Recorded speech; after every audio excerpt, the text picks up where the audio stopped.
நான் செய்ய போகிறது பாதுஷா. இது வந்து ரொம்ப ஈஸியாக பண்ணலாம். இது தீபாவளி ஸ்பெஷல். மைதா மாவு வந்து 1 கப் 2 கப் கூட எடுத்துக்கலாம். ஃபஸ்ட்டு ஸ்டார்டிங்கில் வந்து கம்மியாகவே எடுத்துக்கோங்க. இது கூட கீ, பேக்கிங் சோடா இது ரெண்டுமே வந்து ரொம்ப முக்கியம்.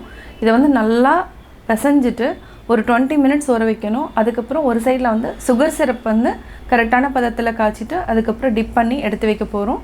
வாங்க எப்படி செய்கிறதுன்னு பார்க்கலாம். நான் செய்ய போகிறது பாதுஷா தீபாவளி ஸ்பெஷல். தேவையான பொருட்கள்: மைதா மாவு 150 கிராம்ஸ், 1/2 டேபிள் ஸ்பூன் சுகர் எடுத்துக்கலாம், பேக்கிங் பவுடர் வந்து 1/2 டேபிள் ஸ்பூன், ஒரு 20 முந்திரி எடுத்துக்கலாம், ஏலக்காய் தூள், நெய் வந்து 2 டேபிள் ஸ்பூன் எடுத்திருக்கேன், தயிர் வந்து 2 டேபிள் ஸ்பூன். இது வந்து 2 கப் வந்து மைதா மாவுக்கு நான் 1 கப் வந்து சுகர் ஆட் பண்ணுறேன். இது வந்து என்ன ஒரு கம்பி பதம் காய்ச்சினாவே போதும்.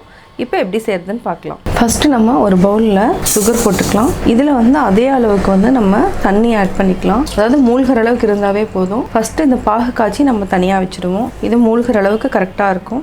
ஒரு கம்பி பதத்துக்கு காய்ச்சி நம்ம தனியாக எடுத்து வச்சுக்கலாம். நான் மைதா மாவு எடுத்திருக்கேன்.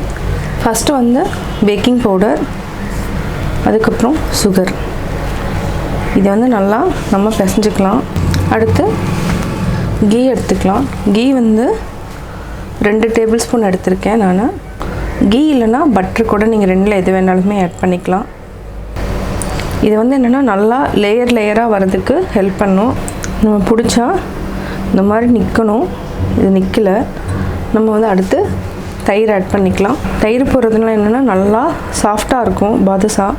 அதுக்காக நம்ம தயிர் ஆட் பண்ணியிருக்கோம். இப்போ கொஞ்சமாக நம்ம தண்ணி ஆட் பண்ணிவிட்டு, ரொம்ப ஊற்ற வேண்டாம். இது வந்து ரொம்ப அதாவது லூஸாக இருக்கணும்னு அவசியம் இல்லை. கொஞ்சம் கெட்டியாக இருந்தால் தான் பாதுஷா வந்து நல்லா வரும். இன்னும் லைட்டாக தண்ணி விட்டுட்டால் போதும். இதுக்கு மேலே தண்ணி நம்ம விட வேண்டியதில்லை. இந்த மாவு பார்த்திங்கன்னா லேயராக வரும். இப்போ பார்த்திங்கனாவே உங்களுக்கு தெரியும். இப்படி வந்தால் தான் பாதுஷா வந்து கரெக்டான பதத்துக்குன்னு அர்த்தம். இப்படி வரணும் மாவு. இப்போ வந்து நம்ம ஒரு 20 மினிட்ஸ் வந்து ஊற வச்சுக்கலாம். அதுக்குள்ளே நம்ம சிரப், அதாவது சுகர் சிரப் காய்ச்சிக்கலாம். ஒரு வெள்ளை கலர் துணி போட்டு நம்ம மூடி வச்சுக்கலாம். இப்போ நம்ம சுகர் சிரப் காய்ச்சிக்கலாம். 5 மினிட்ஸ் நல்லா கொதிக்கிட்டோம். நல்லா கொதிச்சிட்ருக்கு. சிம்மில் வச்சுக்கலாம். ஏன்னா டக்குன்னு வந்து கம்பி பதம் வந்துடும். இன்னும் வரல.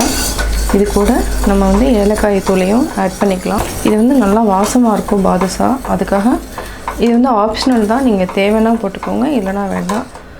இப்போ நம்ம செக் பண்ணி பார்க்கலாம். இப்போது ஒரு கம்பி பதம் வந்துருச்சு. நம்ம வந்து ஆஃப் பண்ணிக்கலாம். 20 மினிட்ஸ் ஆகிடுச்சு. மாவு நல்லா ஊறி இருக்கும். அதாவது என்னென்னா ரொம்ப லூஸாகவும் இல்லை. இப்போ பார்த்திங்கன்னா தெரியும், நல்ல லேயராக இருக்கும்.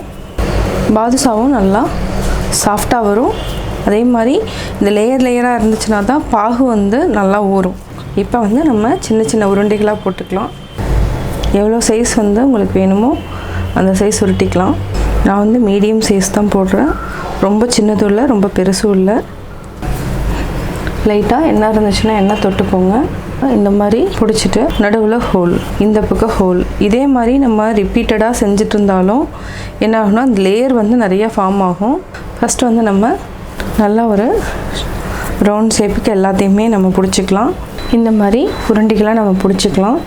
அடுத்தது லைட்டாக கொஞ்சம் நல்லா பட்டை பண்ணிவிட்டு இது கூட நல்லா ஒரு ஹோல்ஸ் போட்டுக்கலாம். இதே மாதிரி நம்ம எல்லாத்தையுமே பண்ணிக்கலாம். இந்த மாதிரி நம்ம பிடிச்சி வச்சுட்டோன்னா ரொம்ப ஈஸியாக இருக்கும். இப்போ வந்து டீப் ஃப்ரை பண்ணிக்கலாம். இப்போது எண்ணெய் நல்லா காஞ்சிருச்சு. நல்லா ஹை ஃப்ளேமில் வச்சுட்டு எண்ணெய் சூடானதுக்கப்புறம் நம்ம ஸ்லோ பண்ணிக்கணும். அப்போ தான் வந்து உள்ளே இருக்கிறது எல்லாமே நல்லா வேகும். நீங்கள் சைஸ் வந்து பெருசு வேணுன்னா பெருசாகவும் போட்டுக்கலாம். நான் வந்து மீடியம் சைஸ் தான் போட்டிருக்கேன். இது உள்ளே நல்லா வெந்துருச்சுன்னா உங்களுக்கு லைட்டாக அந்த வெள்ளை போயிட்டு லைட்டாக ப்ரௌன் ஆகிறப்போ நம்ம ஹை ஃப்ளேமில் வச்சுக்கலாம். திருப்பி போட்டுக்கலாம். இது வந்து என்னென்னா சிம்மில் வச்சு தான் வேக வைக்கணும். நீங்கள் ஹை ஃப்ளேம் வச்சிட்டிங்கன்னா உள்ளே இருக்கிறது வேகாது. உள்ளே இருக்கிறது அப்படியே வந்து நல்லா அந்த கன்சிஸ்டன்சி வந்து கரெக்டாக இருக்காது. மாவு மாதிரி அப்படியே இருக்கும். சிம்மில் வச்சுட்டு நம்ம அதுக்கப்புறம் ஹை ஃப்ளேமில் வச்சுட்டு பொன்னிறமாக வர வரைக்கும் வறுத்துட்டு அதுக்கப்புறம் நம்ம சுகர் சிரப்பில் ஆட் பண்ணோன்னா அதாவது உள்ளே ஃபுல்லாக அந்த பாகும் நல்லா இறங்கிடும். லேயராக இருக்கிறதுனால ஈஸியாக இறங்கிடும். இப்போ வந்து பார்த்திங்கன்னா தெரியும். இந்த ஸ்டேஜில் வந்து இப்போ நம்ம ஹை ஃப்ளேமில் வச்சுக்கலாம். திருப்பி போட்டுக்கலாம். ஏன்னா இது வந்து சீக்கிரமாக சடனாக வெந்துடும். நம்ம அதனால் செக் பண்ணிகிட்டே இருக்கணும். இப்போ பார்த்திங்கன்னா பொன்னிறமாகிடுச்சு. நம்ம எடுத்துக்கலாம். இதை வந்து ஒரு 4 4 5 5 6 இந்த மாதிரி எடுத்துகிட்டு நம்ம சிரப்பில் போட்டுட்டு 2 சைடும் திருப்பி போட்டுட்டு அதுக்கப்புறம் நம்ம எடுத்து வச்சுக்கலாம். இப்போ நம்ம ஃப்ரை பண்ணியிருக்கிறத எடுத்து லைட்டாக வெதுவெதுன்னு தான் இருக்குது. நம்ம லைட்டாக இது மேலே வந்து சிரப்பை ஊற்றிடணும். சிரப் வந்து ரொம்ப கூலாக இருக்கக்கூடாது, கொஞ்சம் வெதுவெதுப்பாக இருக்கணும். இதை ஒரு 2 நிமிஷம் இந்த பக்கம், அதுக்கப்புறம் நம்ம திருப்பி போட்டுக்கலாம். அது வரைக்கும் நல்லா ஊறட்டும். இப்போ நம்ம திருப்பிக்கலாம். இது ஒரு 2 நிமிஷம் நல்லா ஊறட்டும். இப்போது நம்ம நல்லா வடிச்சிட்டு எடுத்து வச்சுக்கலாம். இப்போது சிரப்லேருந்து நம்ம எடுத்து வச்சிட்டோம். நம்ம முந்திரி பிஸ்தா அதெல்லாம் இருந்துச்சுனாலும் நம்ம ஆட் பண்ணிக்கலாம். இது வந்து என்னென்னா அடிஷ்னலாக தான். சுவையான பாதுஷா ரெடி. நான் பாதுஷா எப்படி செஞ்சேங்கிறத பார்த்தீங்க. கட்டாயம் உங்களுக்கு பிடிச்சிருக்கும். நீங்களும் வீட்டில் ட்ரை பண்ணி பார்த்துட்டு உங்களுடைய கமெண்ட்ஸ் எனக்கு சொல்லுங்கள். லைக் பண்ணுங்கள். மறக்காமல் எங்கள் சேனலை சப்ஸ்கிரைப் பண்ணுங்கள்.